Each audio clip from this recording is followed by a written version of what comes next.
Hello and welcome to the Miss Rolling In podcast. As usual, my name is Jacob Staten, and as usual, I'm joined by JJ Armstrong. JJ, how are you? Very unwell. I apologise to anyone listening to this because my voice is normally monotone and it'll be even more monotone. So I do apologise. How are you? I'm fine, you big crybaby, mate. I'm fine. Feel sorry for me, everybody. Speaking of feeling sorry, we're going to start off very, very briefly with Arsenal away at the Emirates. I think first half I thought was pretty respectable. They were forced to score a very, very smart Gabriel Martinelli header. Which seems to be a recurring theme, doesn't it, with Martinelli against Forest? But yeah, I scored a very, very good goal. Kind of held our own a little bit. I'm not saying we were good. I'm saying held our own. And then the second half starts and it's just gets a bit silly, doesn't it? Really gets a bit silly. Yeah, I think gets a bit silly is a good summary of it. For me, I was on a stag do in Belfast. I was in the Crown pub watching the game on my phone. So the first half with my limited 6-inch view, which sounds spicier than it is. The first half, I thought we were still in it. Still in it on 6 inches. But then, yeah, the second half, after 3-0, I just turned it off. I thought, yeah, the game's set and match. There's no point. I'll just carry on drinking. So I didn't actually watch the end of the game. I imagine it was more of the same. Wasn't the best performance. But they are literally top of the league. Not a City now top of the league since then, or are Arsenal still top? Arsenal. Well, there you go. The golfing class was quite apparent in that second half, and I think one of the second half bits that I saw, probably one of the only times you could really question the output of most of the players. So, yeah, quickly move on from that because it wasn't great. Yeah, I think it collapsed very quickly second half. I think they came out with the idea of let's put it to bed type thing, because I think the longer it goes on, obviously, the more momentum the lower level team gains, I suppose. So I think they came up with a clear plan of trying their best to kick us hard type thing. So yeah. So swiftly moving on to Brentford at home. Now I was very, very fortunate to snag a last minute free ticket I got 2 tickets. So my mum came with me, took her to Poets. She had a swell time. She had half a Guinness. She even drove, which was a lovely break from public transportation after the game. Do you know what? Honestly, the first half, up until the moment that we'll discuss in a minute, the first half was one of the most encouraging first half, even including last season. I just thought we played really well. You know, we knew that we were going to have the ball. We counter-attacked really well. We were positive. There was really good movement up top. I'd struggling to think of anything that could have, you know, for me, I think we'll come on to the penalties separately, but, you know, at least one definite and one, you know, I understand why that was kind of questionable, the Yates push, but yeah, it was really, really positive. And I remember thinking in my head, like, we could legitimately and be 2, 3, 4 up here. And then, you know, what happens. And I think it's, you know, let's discuss the penalties afterwards because that's a whole separate thing, isn't it?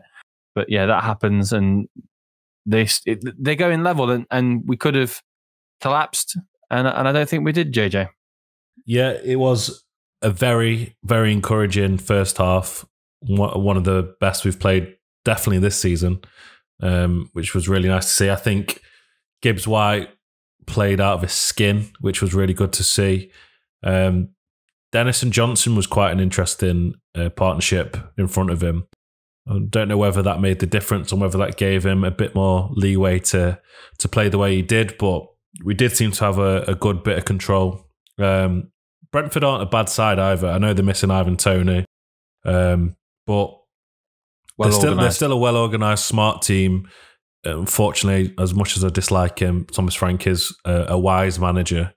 So it's not that they were poor. I think we were just very, very good. And for if the decisions went our way and if they didn't get that penalty, I think we probably would have put the game to bed.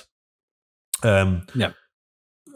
I mean, let's just talk about the penalty that happened on the stroke of half time, because for me, I was absolutely raging. I was sat here watching it and I was absolutely raging. If they give that penalty, they have to give the others, and that's just it. And it was so frustrating to see. I mean, we'll ignore the fact I said we'll talk about them in a minute, but Guilty. so yeah, I mean, for me. It's not what VAR's for. Like, I understand that it's a potential penalty, so it has to be checked. I've got no issue with that. I don't understand what was clear and obvious about it. So so it's a potential penalty. It's potentially a foul in the box. That's fine. No issue checking it. They've looked at it and gone, maybe that's not clear and obvious. Play on. And I think I've mentioned a few times, I think there should be a time limit for VAR checks. It should be 30 seconds. If you're not clear after 30 seconds whether or not to send the referee to look or to give him a decision, it's not clear and obvious. A secondary problem with VAR as well was that I was in the ground at the other end of the pitch. We were sat lower clough next to the away fans, and you sat at home watching it for a dodgy stream, knew more about what was happening with the VAR check than I did when I was in the ground. So you knew that they were checking, they'd already moved on to checking it for offside. So he was definitely going to be given us, get sent to watch it. It's just absolutely farcical. I don't know, you look at rugby, which have used a version of VAR, which is the TMO, I think they call it, for years and years and years. And one of the ways that it works really well is that everyone can hear what the referee says, what he's asking to check, what he wants to see. And it just, I think referees and VAR and the kind of officials in general are trying to hide behind this weird cloak of invisibility of not letting people see what they're doing. And it just, it enrages me. Just explain what you think you've seen and why you think you've seen it. And very few people, can disagree with it, but you can't really argue with a well-reasoned version of events, can you? So, yeah, for me, watching on the replay, it's not clear to me whether or not Henderson clips him. What is clear is that he gets the thumb on the ball. I don't know how it's given. I don't understand how it's given as a penalty. Yeah, there's the whole thing. If it's a penalty, then it should be a red card, is what they were saying on commentary. Because he tries to get the ball. Right. Okay. It's double jeopardy. If he try, so I thought double jeopardy had stopped to some degree. No, all the way around. Double jeopardy came in. So if he tried to pull him back by the shirt or by the shoulder or something, then it would be a red card because he's not tried to play the ball. But if he'd slid him with his legs or did what he did where he's tried to swipe the ball. So what I presume they're saying is that he missed the ball and swiped Wisser. So he's tried to swipe the ball, but in trying to swipe the ball, he's missed it and swiped the player. That's why it's not a red card. Right. Well, either way, if he did make contact, it was minimal on a player that was already on his way down. But you can't see it. You can't see it. What you can see is his thumb hit the ball. You see his thumb hit the ball. You can't guarantee and you can't legitimately say he's touched Wisser. Yeah.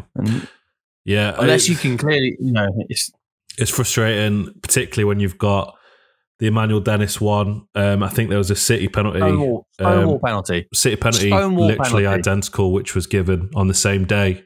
So the inconsistency with VAR is vast. I don't understand why the Emmanuel Dennis and the Kevin De Bruyne ones were brought into question.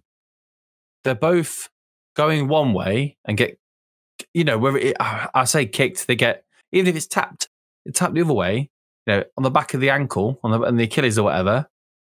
I don't understand how it's not a penalty. How either of them could not be a penalty. I just don't understand. I know there's a whole argument around, all the pundits and that are saying that Kevin De Bruyne's was a clever dive, clever play, and the Dennis one was a dive and that. But they both essentially got kicked off the feet while they're going the opposite way. I don't understand how VAR could look at either of those and say they're not a penalty. I don't understand how the referee could look at either of those and say they're not a penalty. Yeah, I can't understand why one would be clever and one would be a dive. That just feels a little bit biased to me. Racist. What? Awkward, but it was. It's just not great. And whoever's decision it was to, because normally when we've been at the Forest games at the City Ground and a VAR decision's made, you don't typically see the VAR replay afterwards. So to put it up on the screen, our friend explained that they have to show it if the decision is opposite to the on-field decision to explain why. Right. That makes sense? Because I thought the same thing. I didn't think that. I thought they weren't allowed to show controversial replays. That's why they didn't show a replay of the Dennis tackle or the Yates push, which the Yates push is the one I think more of those need to be given as fouls. You know, there's that kind of shoulder bars rule. It's not very often you see people actually shoulder to shoulder. He gets pushed. The fact of where is it in the penalty area or not, I can't even, might not be, which is, I suppose, fair enough. But if the referee's told him that's a foul, but it was just outside the box, and why is the referee not giving it? Yeah, it's just very frustrating. Behind VAR. Very frustrating, and the boos at half time cemented the fact that the referee and VAR has had an absolute shocker. I think the referee. It sounded like the referee had a few things thrown at him at half time. I imagine he was not a popular man going into that tunnel, and for good reason. It was awful. And the second half, after what just happened, I felt very frustrated and annoyed. And then start of the second half wasn't fantastic, in my opinion. Lost a bit of the fire, didn't we? Yeah, I think frustration maybe got the better of us. A goal reminded me in similar ways to the Everton goal we conceded, where it was just a sort of through on goal, and we're done in one foul swoop. Oh, I think you're doing that goal a bit dirty there. So I read an Athletic article today where they're saying that one reason Cooper's might be looking forward to having Niakate, Barley and Barde fit is to kind of, although Cook and McKenna have been playing well, they both got caught flat-footed for both goals. The ball over for Visser and that, and then the second one. But I think that does a really bad service to the ball over the top and the run. And the finish from the lob from Visser, that was kind of the end we were sat at, and lovely finish. The ball over the top was just perfect. And I think sometimes we get, people get a little bit too caught up in saying that the defender was at fault. Sometimes it's just a good goal. I wasn't criticising defence as such. It was just no, I'm sorry. I don't mean you. I mean pundits in general. Somebody has to be at fault for everything. Whereas I think sometimes it's that was just a really good ball over the top and a really good run. I more meant out of position or anything. Yeah, I more meant one ball over and goal sort of thing. Yes, it was a good ball. Yes, it was a good finish, but it was relatively easy for them. Despite it didn't come from a good player, did it? I feel like they just won the ball back and one pass into the middle. We chipped that ball over the top and it's in the back of the net, isn't it? So I get your point, but yeah, it was a absolutely wonderful pass and a great finish. So yeah, great finish. 2-1 up for Brentford. I thought, here we go again. Controversial. We're leading at home. We don't deserve to be down. I thought this is it, but we started to grow into it again. Positive signs. I thought we definitely looked like scoring. It's one of those where you look like scoring, but it's not gonna be our day, sort of thing. So I think Cooper made the right calls for subs. It did help us. Yeah. So credit to him for that. And eventually it paid off in a very bizarre circumstance, but it did pay off nonetheless. And it felt like justice, because as I was sort of messaging you, I'd felt really robbed at that point.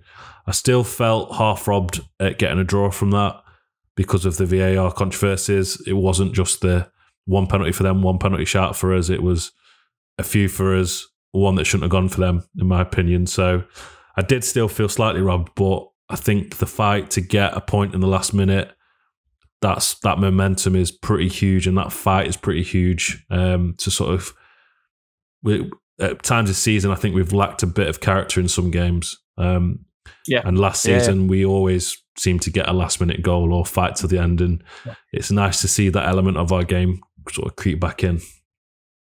I think I'm going to do what I think is a really nice segue now into the next game.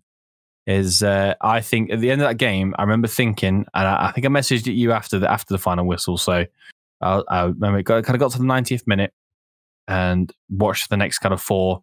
I remember thinking to myself, at least we were on top though. Even if we lose this game, the last 4 minutes has been all us. We've been, we've given it a good go. And obviously then we get the last minute goal. I think your point around having some character and some personality was absolutely right. It felt very much like last season's Steve Cooper team, when it was a never say die type of tactic, which takes us nicely into Tottenham Hotspur in the Cup, which was I think it was a sold out City ground on a Wednesday night in the Carling Cup League Cup. Which I think I said, was it this morning when I said in our group chat around, that was a vintage Steve Cooper team. That was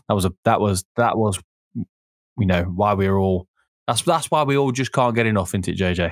Yeah, I mean, I said to you before we started recording this, I woke up this morning and I sort of felt like I did last season with like a classic Forest performance from last season. And you did remind me that what you're on about, we have just beaten Liverpool 3 games ago. 3 games ago. But yes, we did beat Liverpool. And yes, I woke up feeling great the next day. Well, hungover the next day, but still happy. But I woke up feeling this way because, like you say, this was a vintage Steve Cooper performance. This was more of the character. Liverpool game was good, but this felt great, if that makes sense. A really positive performance. Yeah, and I think I wasn't really surprised either. I thought we played very similarly in the league game. I think the difference was probably that Harry Kane hadn't played every minute of every match up until that point because there was only 2 matches in or whatever it was. But you know what? I can't help but there was a little bit twinging me inside of thinking, like, if we could have stopped Harry Kane scoring, he scored after like 3 or 4 minutes, didn't he, in the league game? If we could have stopped that, that could have been how the league game went because it was a very similar performance. And when you consider that was pretty much their, with maybe the exception of Son, who was injured, that was pretty much their first team. And that was definitely not our first team. So it was really, really impressive. Great to see Renan Lodi get a goal and an assist for Jesse Lingard. The second goal, Jesse Lingard's goal, was just fabulous. That ball in from Aurier, the nod back across from Surridge, and Jesse Lingard doing exactly what you want your number 10 or your box-to-box midfielder to do and follow in. It was amazing. I can't think there was nothing negative to say. Even Mangala's second yellow, I didn't see the second tackle because my stream lagged. And the first tackle, was when he dropped Jed Spence, which is what he had to do because Spence was towering through. But side note, great to see the reception Jed Spence got. I know we got the same in the league, but yeah, he got some time. And hearing the Warnock said Jed Spence was rubbish song again was really nice. It still hurts to see him not in a Forest shirt though. He used to play for a big club. Was the used to play, was a great one. I like that. But yeah, it just I can't think of anything bad to say about that performance. When you consider we've had a red card, is odd, but just nice to see Joe Worrell played really well. Aurier again, fantastic. Nico Williams looked good when he came on. Mangala looked really good again, got a red card. Yates played well. Lewis O'Brien played. All of them. Yeah, just fantastic. There is nothing bad to say. Only positives. I think Lingard had the best game in his Forest shirt for us. He was fantastic. I think it was very similar to the way he played against. He played well against West Ham, didn't he? This was better for me. He looked. Oh yeah. I'm not saying it was the same. I'm just saying it was that kind of thing, wasn't it? Yeah, I think the setup of having the one of them behind the two, so be it Lingard or Gibbs White, is going to give Steve Cooper some selection problems. It's really good to have 2 talented people. Because that's what he was playing before, wasn't he? But not with the. He was playing that before when we had the back 5. Yeah, and then they tried to shoehorn both of them into it, essentially. Which so I don't think works. To see how interesting how well it worked with the 4-3-3. So yeah, I mean, So this sort of a 4-3-1-2 now, and I think that might be the blueprint going forward, because the last two games in particular, you can see that it's got the best out of Lingard and Gibbs-White. But Lingard had a great game, tried really hard, and it finally paid off. He got an assist and he got his goal. Surridge, I think, has got to have staked a claim for a start there with that performance. He should have scored one. Great save by Forster, so I'd put that down to a good save. He made a good save from Johnson as well, didn't he, at the end? He did. In fact, Forster made several good saves. I think it could have been 3, 4 or 5 if it wasn't for him, because Lingard also had a header at pretty much an empty goal in the first half. So it was very good. And Surridge's work rate, like I say, he didn't get a goal, but the things that he does off the ball and his movement causes problems, and he drags people out and he gets people into play. And you sort of forget just how good he is. I always said I think he's the best finisher at the club, but it's the things that he does off the ball which go unnoticed or misremembered at times. So he was fantastic. Mangala was incredible. Really sad to see him get a suspension. The second tackle, you can't really do that. He just sort of scissored him from behind. So it's probably deserved. But what he put a ball through for, I think it was Johnson at the end, which sort of beautiful ball, great vision. So he was fantastic. Yates and O'Brien didn't stand out in any way, but they played well, which is good. No, I thought O'Brien was really good. They were both good, but I mean, they didn't stand out in terms of being disappointing or anything. They were very good. Oh, okay, yeah, I'm with you. 7 out of 10. Bolly again, he didn't stand out doing anything massively impressive or massively disappointing. So I think a good performance. Good to see Worrell. Hennessy, his distribution is much better than Henderson's. Made some great saves. And the fullbacks, I think, were it for me. Loddy had, I think, also his best game in a Forest shirt. He finally was on a winning Forest side for the first time, which was good to see. Great finish. But Serge Aurier, I say this most weeks now, didn't want him, but he's sort of become our most reliable, consistent player at the minute. And he had a fantastic game. And when he took the ball off Taiwo, bursting down the wing and putting in a lovely cross for Surridge to head back for Lingard's goal. I'd like to see more of that. I thought he was excellent again. So I know he had problems in the past of being inconsistent, where for every really good game he'd have an absolute shocker or get himself sent off or something. So hopefully he can continue in this form for a bit longer. I know we've got a bit of a break, but I've got to say at the moment that I was wrong to say that I didn't want him, because he's only impressed me. You weren't wrong. I think that assumption was fair, but yeah, like you say, he's proven why PSG spent money on him, why Spurs spent money on him, why VAR gave him a chance. So yeah, more than fair enough. So I suppose leads us into Crystal Palace. I thought Crystal Palace were doing really well this season, but they're not, are they? I think they've still got a good performance in them. They've also got Wilf Sahar, haven't they? And Odson Edouard and some really good players. Michael Elise, Iberieze. So got some really good players there. I think when they click, they really will click. I'm gonna surprise everyone and go, I think it'll be a Forest win. I think it'll be 1-0. And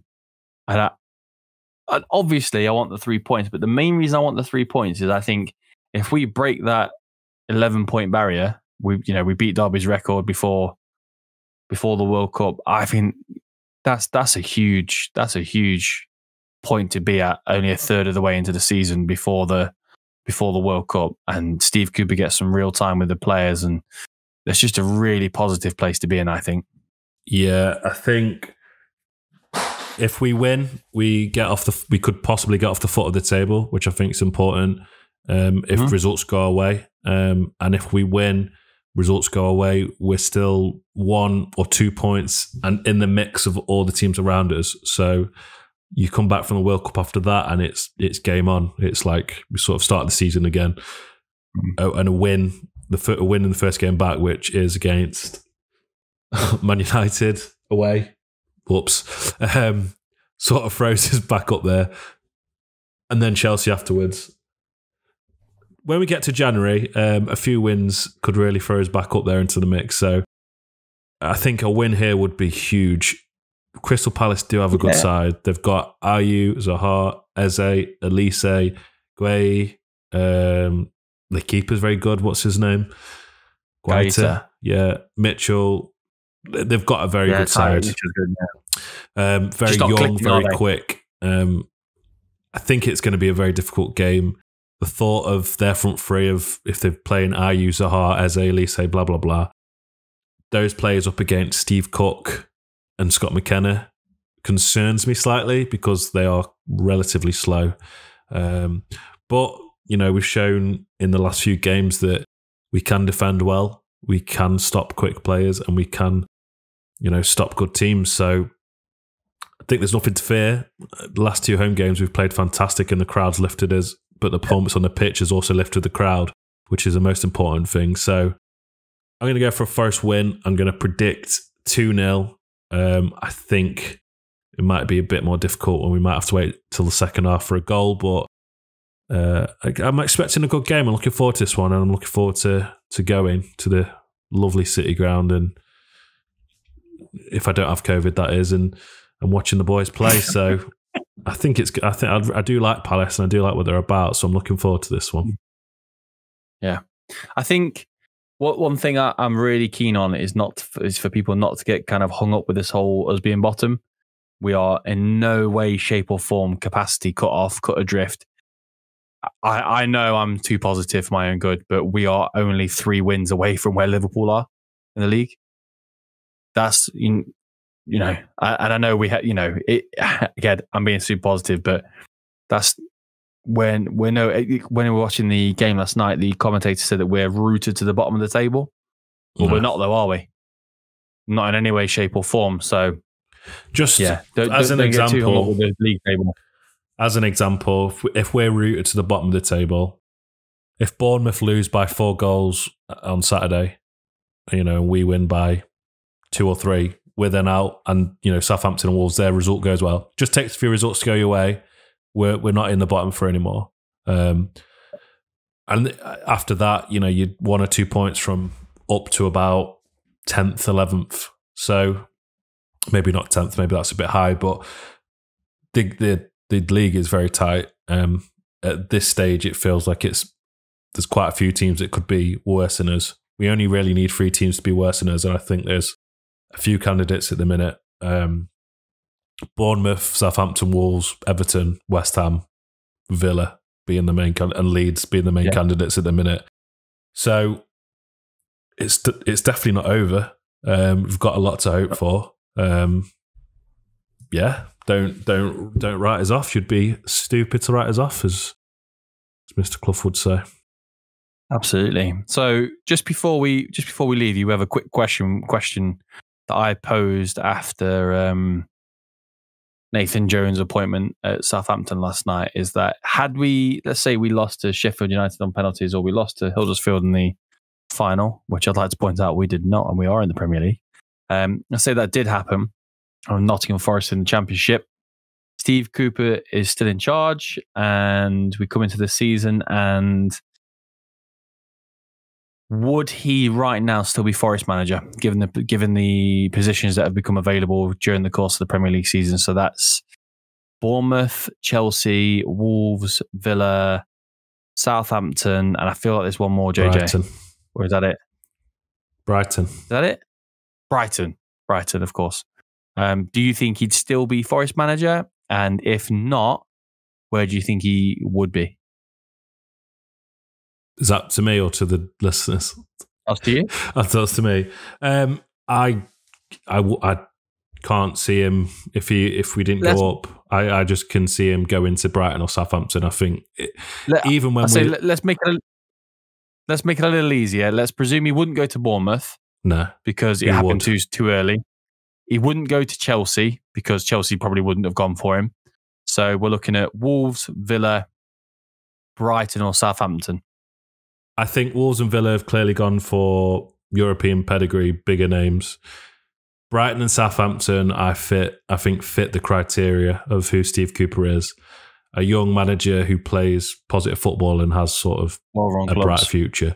So I wouldn't. They were sniffing around him even when we are in the Prem, and he's got a new contract. So I think being in the Championship makes him even more accessible. So I would love to think he's, dedicated enough to stick with us, but I couldn't see past him going to Brighton or Southampton, and it would have been deserved as well because he is a fantastic coach. Yeah.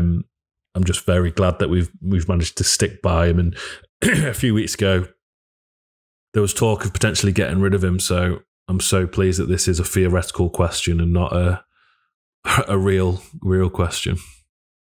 Absolutely. Cool. Okay, well, there will be another match day vlogging coming after Saturday because young Joshua is coming down from the heights of northern England to watch the game. Me, JJ, and my father will be watching the game. We'll be in Poets before the game. If anyone who wants to come for a pint, please don't be scared. Please come say hello. The best pub in Nottingham. Talk Nottingham. about football with us. And yeah, if you're listening for the first time ever, thank you very much for tuning in. And if you've come back, we love you very much. You Reds. Bless up.